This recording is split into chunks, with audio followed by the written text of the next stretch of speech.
Assalamualaikum warahmatullahi wabarakatuh. Tapi pun yang kami hormati Bapak Dr. Andes Nurin MSI dan Ibu Widya Hestining Tias SPD MPD selaku dosen pengampu mata kuliah akuntansi syariah.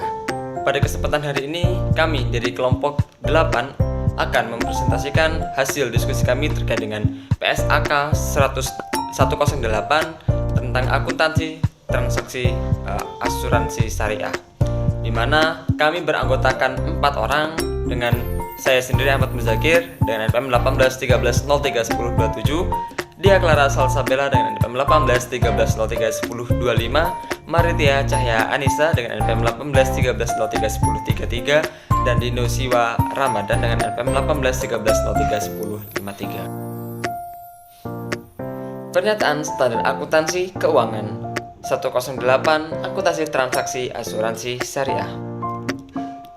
Pernyataan standar akuntansi keuangan 108 akuntansi transaksi asuransi syariah terdiri dari paragraf 1 sampai 43. Seluruh paragraf dalam pernyataan ini memiliki kekuatan mengatur yang sama.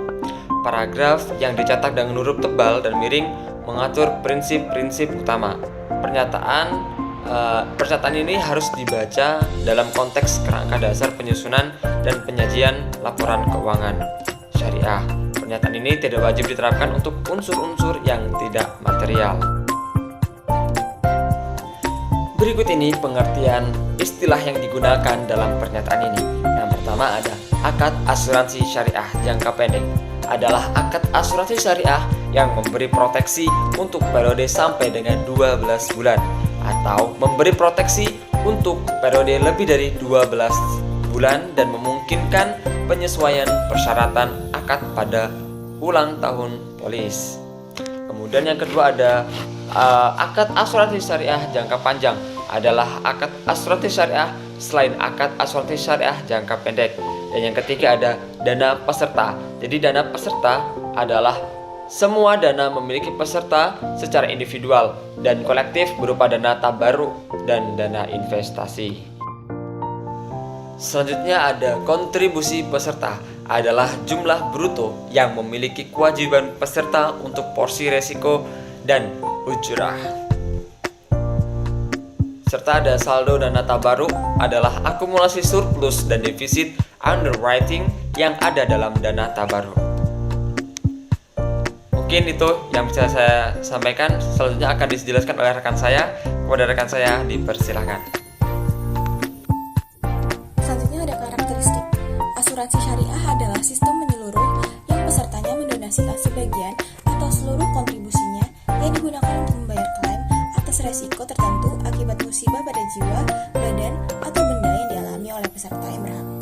Donasi tersebut merupakan milik peserta secara kolektif dan bukan merupakan pendapatan entitas pengelola. Selanjutnya ada prinsip dasar dalam asuransi syariah adalah saling mendorong dan menanggung antar sesama peserta atau ta'awuni dan takafuli.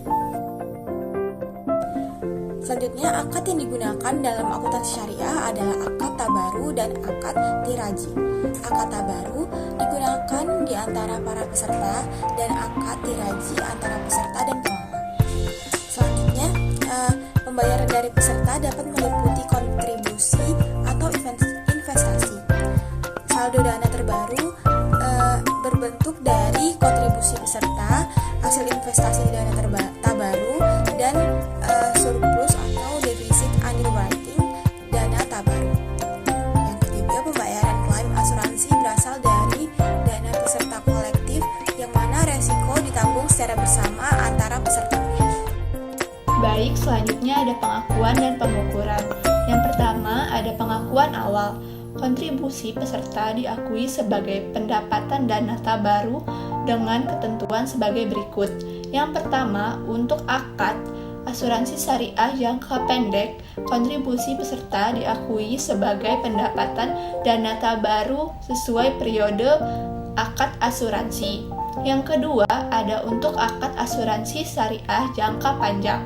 kontribusi peserta diakui sebagai pendapatan dan nata baru pada saat jatuh tempo pembayaran dari peserta. Bagian pembayaran dari peserta untuk investasi diakui sebagai dana investasi mudharabah, dana investasi mudharabah musyarakah, dan dana investasi waqalah. Bagian pembayaran tersebut bukan merupakan pendapatan entitas pengelola karena milik peserta secara individu. Bagian kontribusi untuk ujrah diakui sebagai pendapatan entitas pengelola secara garis lurus selama masa akad dan menjadi beban dana tabaru. Biaya akuisisi diakui sebagai beban entitas pengelola selaras dengan pengakuan pendapatan ujrah tersebut. Baik, selanjutnya ada pengukuran setelah pengakuan awal. Nah, ada surplus dan defisit underwriting dana tabaru. Penetapan besaran alokasi atas surplus underwriting dana tabaru bergantung pada peserta secara kolektif, regulator, atau kebijakan manajemen. Alokasi surplus underwriting dana tabaru adalah sebagai berikut. Yang pertama, seluruh surplus underwriting tersebut sebagai penambah saldo dana tabaru. Yang kedua, sebagian surplus underwriting tersebut sebagai penambah saldo dana tabaru dan sebagian lainnya didistribusikan ke peserta secara individual. Atau sebagian surplus underwriting tersebut sebagai penambah saldo dana tabaru, sebagian didistribusikan ke peserta secara individual dan sebagian lainnya didistribusikan ke entitas pengelola. Baik, selanjutnya masih mengenai surplus dan defisit underwriting dana tabaru. Jadi, bagian surplus underwriting dana tabaru yang dialokasikan ke peserta secara individual dan entitas pengelola diakui sebagai pengurus surplus underwriting. Nah, jadi surplus underwriting dana tabaru yang dialokasikan ke entitas pengelola diakui sebagai pendapatan entitas pengelola. Surplus underwriting dana tabaru yang dialokasikan ke peserta disajikan dalam liabilitas ketika dana tabaru mengalami kekurangan kas dan setara kas untuk membayar klaim. Maka entitas pengelola wajib menanggulangi kekurangan tersebut dalam bentuk pinjaman atau biasa disebut CARD. Pengembalian pinjaman tersebut berasal dari kontribusi peserta yang ada di masa depan. Baiklah, selanjutnya yaitu ada penyisian teknis. Nah, penyisian teknis untuk asuransi syariah itu terdiri atas yang pertama, kontribusi yang belum menjadi hak atau unearned contribution, yaitu jumlah penyisian untuk memenuhi estimasi claims yang timbul pada periode mendatang. Penyisian ini untuk akad asuransi syariah jangka pendek. Lalu yang kedua, manfaat polis masa depan, yaitu jumlah penyisian untuk memenuhi estimasi klaim yang timbul pada periode mendatang. Penyisian ini untuk akad asuransi syariah jangka panjang. Lalu yang ketiga, klaim yang masih dalam proses atau biasa disebut outstanding claims, yaitu jumlah penyisian atas estimasi klaim yang terjadi dan dilaporkan sampai dengan akhir periode berjalan yang akan dibayar pada periode mendatang. Penyisian ini untuk akad asuransi syariah jangka pendek dan jangka panjang. Lalu yang keempat atau yang terakhir, klaim yang terjadi tetapi belum dilaporkan atau biasa disebut incurred but no report claims, yaitu jumlah penyisian atas klaim yang telah terjadi tapi tidak dilaporkan sampai dengan akhir periode berjalan. Penyisian ini untuk akad asuransi jangka pendek dan juga jangka panjang. Selanjutnya ada penyisian teknis diakui pada saat akhir periode pelaporan sebagai beban dana tabaru. Nah, penyisian teknis diukur sebagai berikut. Yang pertama, kontribusi yang belum menjadi hak dihitung secara individual dari setiap pertanggungan dan besarnya penyisihan, lalu ditetapkan secara proporsional dengan jumlah proteksi yang diberikan. Yang kedua, manfaat polis masa depan dihitung dengan mencerminkan estimasi pembayaran seluruh manfaat yang diperjanjikan dan penerimaan kontribusi peserta di masa depan, dengan mempertimbangkan estimasi tingkat imbal hasil investasi dana tabaru. Lalu yang ketiga, klaim yang masih dalam proses diukur sebagai estimasi jumlah klaim yang masih dalam proses oleh entitas pengelola. Jumlah perkiraan tersebut harus mencukupi untuk mampu memenuhi klaim yang terjadi dan dilaporkan sampai dengan akhir periode pelaporan. Lalu yang keempat, klaim yang terjadi tetapi belum dilaporkan diukur sebesar estimasi jumlah klaim akan dibayarkan pada tanggal pelaporan berdasarkan pada pengalaman masa lalu yang terkait dengan klaim paling kini yang dilaporkan. Perhitungan penyisian teknis tersebut memasukkan bagian reasuransi atas klaim. Selanjutnya yaitu mengenai saldo dana tabaru digunakan untuk jadi yang pertama yaitu menutup defisit yang kemungkinan akan terjadi di masa depan.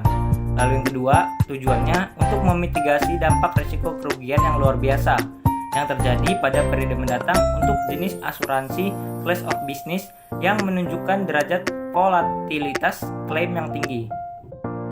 Sekian presentasi dari kelompok kami. Apabila terdapat kesalahan dalam penyampaian materi, kami mohon maaf, dan kepada Allah kami mohon ampun, dan kami harap apa yang kami sampaikan, materi yang kami sampaikan itu dapat menambah ilmu dan wawasan teman-teman semua. Kami akhiri, wassalamualaikum warahmatullahi wabarakatuh. Terima kasih teman-teman semua.